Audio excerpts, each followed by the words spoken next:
Alright, welcome back to the next installment of the Corsair project, and for this one we're actually going to work on weathering the bottom of the wings. We've already talked about the fuselage and the top of the wings. Let's go ahead and look at how to weather the bottom. Now this section of the wing here has already been done, as well as the exhaust staining has already been completed on this particular side, but we're going to use this video to talk about weathering it on the other side. So, of course, just like before on weathering anything else, the best thing you can do is find actual photographs. So for this one, I actually have found a number of good pictures on the internet, and this is one of my all-time favorites. It's not my picture. You can find it just by searching Google image for Corsairs, and it is a fantastic shot of a F-4U Corsair weathering. You can see the exhaust weathering, you can see the oil streaking, you can see how dirty the bottom of the wings get, everything but anything related to the ammunition being used is in this picture, because this is a restored image and not part of an actual combat plane. But from an exhaust standpoint and underneath the wings, this is an absolute perfect picture. So don't be afraid to use as many resources as you can to try to determine what is the best pictures available, but try not to use pictures of model airplanes, try to use pictures of actual airplanes. So let's go ahead and talk about what materials we're going to be using to weather this, and go ahead and get started.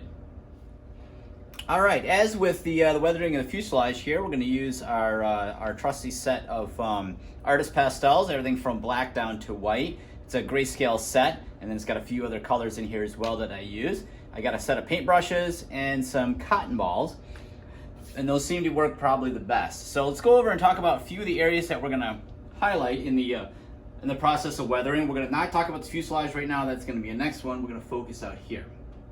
So starting up front, we have the oil coolers located here, and there tends to be a little bit of leaking behind the oil cooler access door. Usually these, I believe these are probably hydraulic actuated, plus you get a couple of the fittings and they leak, and so you're going to get a little bit of brown and black oil that strips out the back. So I use thin down black paint to simulate some of the oil, and then I cover it with a little bit of black charcoal, and just kind of do something like that, just to kind of diffuse that area a little bit.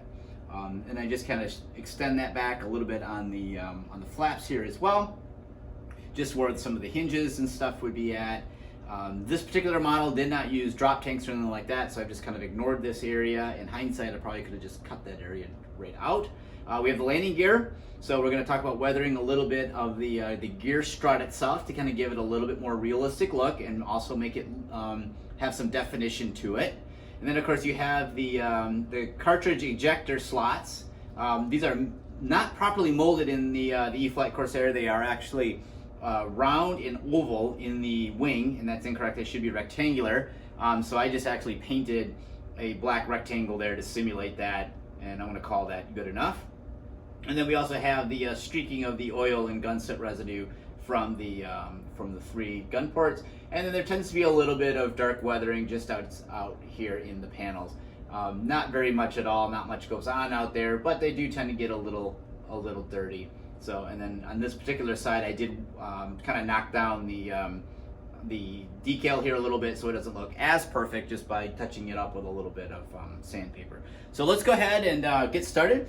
We will start in this area here around the oil cooler, and then just kind of work our way out. So we'll start with a little bit of black on our paintbrush here, and then we're just going to simply start to streak back from where the oil and stuff would kind of leak out of. And remember, because it's gull wing, when the airplane's upside down, the high spots on the gull wing are actually the low spots when the airplane is sitting upright. So that's where you're going to get the oil is going to flow down, and it's going to kind of leak out the openings. So we're just going to kind of go around this panel here and just kind of add a couple little streaks in here. Doesn't need very much at all. It's a lot like a Bob Ross painting, where we're going to have a happy little oil streak here. There we go. Do one up here just a little bit. So there's not too much that goes on here. Let me just do this to you always use a clean one that can really help kind of diffuse that that charcoal. I have a very stiff, narrow brush here, so I'm going to get some black on it right now. And for this one, I'm just going to use this to go over the panel lines a little bit and give some panel line definition to it.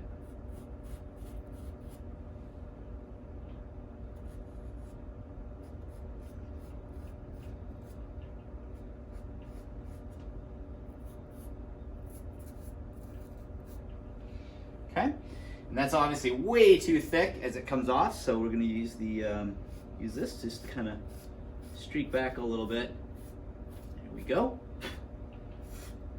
All right, does not need very much. You do not have to get crazy at all. You can see I need to add a little bit more up in here to kind of make it symmetric.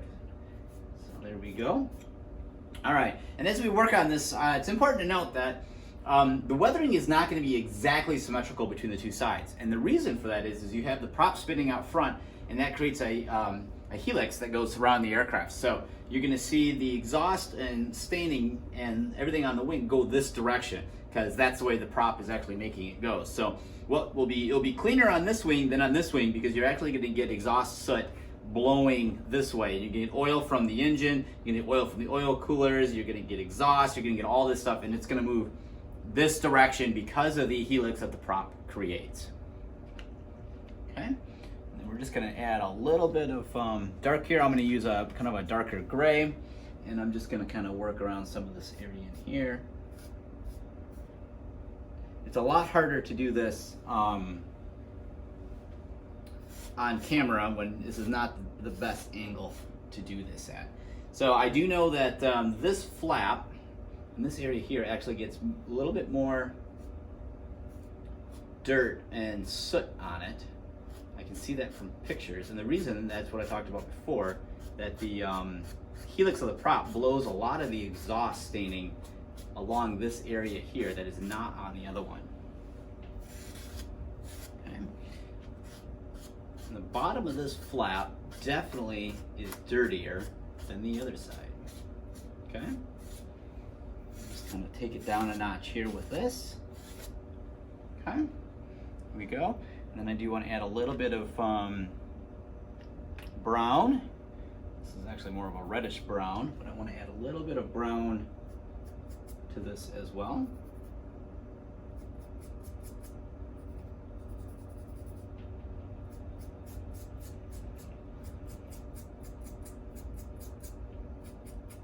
Okay, here we go.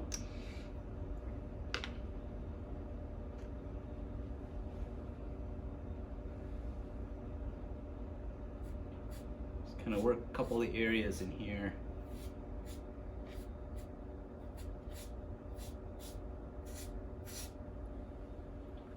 Tone it back down again. So the hardest part about doing this at this angle is that it's difficult to keep your arm moving straight along the right axis of the aircraft here. Okay. So it doesn't need very much, but it definitely needs a little bit darker area here than it is on this particular one here, and that's, like I said before, from the helix of the prop grabbing the exhaust and taking it over there. Okay. So I think we've covered this area quite well. I'm going to grab a little bit more of that black and that black chalk, and I want to go over the just the strut area here and just give a little bit of definition around the strut.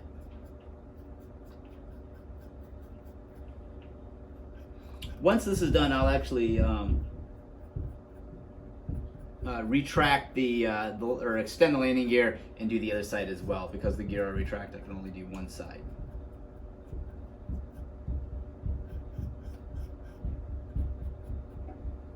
Okay, there we go. Okay, back again. We got just a little bit of weathering around this around the door hinge here of the landing gear, so just a little bit. Just to add a little bit of definition there where you're going to get some dirt built up around the bottom of the gear door. Go. You got to remember, these things operated off some pretty terrible conditions in the South Pacific. They will not be very clean at all. So just enough to add a little bit of definition to the landing gear strut. You can see they're already painted white. You got the silver for the compression area where it slides in and out. But you just see something to kind of give it a little bit more definition to it. Okay, moving on a little bit further, we're going to get into the cartridge ejectors here, and these tend to be pretty dirty. I've had seen plenty of pictures of Navy airplanes operating in World War II that flipped over on carrier decks, and that's a great resource to learn how to kind of weather this area.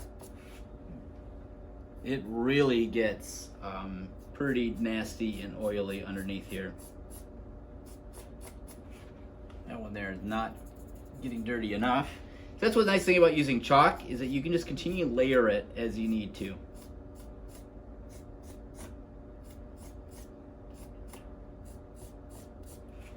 Okay, and even if that's not enough, I use a little bit of the cotton ball here. And these, of course, streak straight back. There we go. We take a step back, take a look at it, and say, yeah, we're starting to really kind of get this a little bit symmetrical in terms of how the gun soot residue and oil and stuff comes out of the ejector slots. Next up is the guns up here, so let's go ahead and do that. And I mentioned before, there's more soot on the guns on the bottom than on the top surface, so now we just simply start to build up a little bit of that kind of that residue, okay?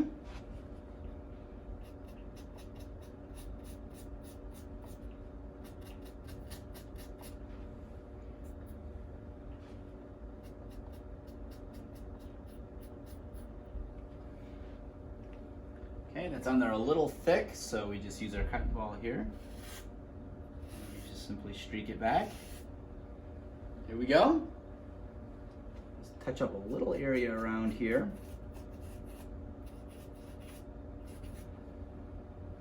Again, just take it down a notch with the using the cotton ball, and just kind of take a step back and say, "Yep, that looks pretty good." And the last thing we're going to do on underneath the wings here is just a couple of the panel lines here, just where we see that there is some dirt that kind of builds up in some of these panels.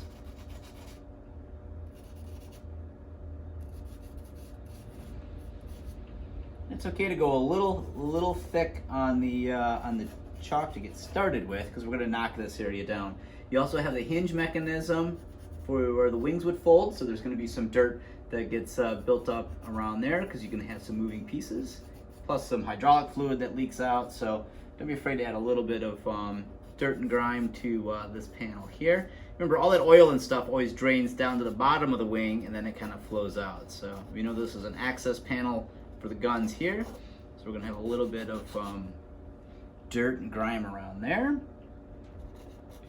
Like I said, I'm going heavy right now with the panel lines, and then I will take it down a notch with the cotton ball. And you want to make sure that you streak it backwards along with the mount where the airflow goes. Okay, that would give it the right appearance. Okay, just kind of streak it back. All right, there we go. That's really about it. Oh, I noticed I have a little bit of kind of dirt streaking back from the landing gear on the other side here, so I just want to mimic that a little bit. Put that on there, and then take the clean one, and then just kind of... Now, the gear area is not scale correct, obviously, because these would be two flat doors rather than a round opening, but we're still able to give some definition, even though it's a round opening, just by giving it the simulation of dirt being back there. So that really that covers it for weathering of the wings. It's a little bit tough to tell, to watch this on camera and kind of see it, but at least you can kind of get some of the ideas. So the chalk works, in my opinion, better than paint. It allows you to layer it up as need be. You're going to want to use as many reference pictures as you can to make sure that you get it correct. You don't want to be over weathered, but you want it to be weathered appropriately for the airplane. Mine here is early in its career. It obviously has flown a lot of training missions. It has flown sorties, but it shouldn't be completely drenched in oil and all chipped up either. It should be somewhat of a mix of somewhere in the middle of that. So it's not factory fresh, but it's most certainly not worn out either. So the next step for me on the wings is to actually clear coat this with Testor's dull coat, and then I'll finish the landing gear by extending them, and I gotta put the wheels back on anyway. So in the next video, the last video in the weathering series, is actually gonna be weathering the exhaust staining. You can already see a little preview of that up on this area here. So I'm gonna go grab some material and be back in a few minutes here, and we're gonna start on weathering the exhaust staining.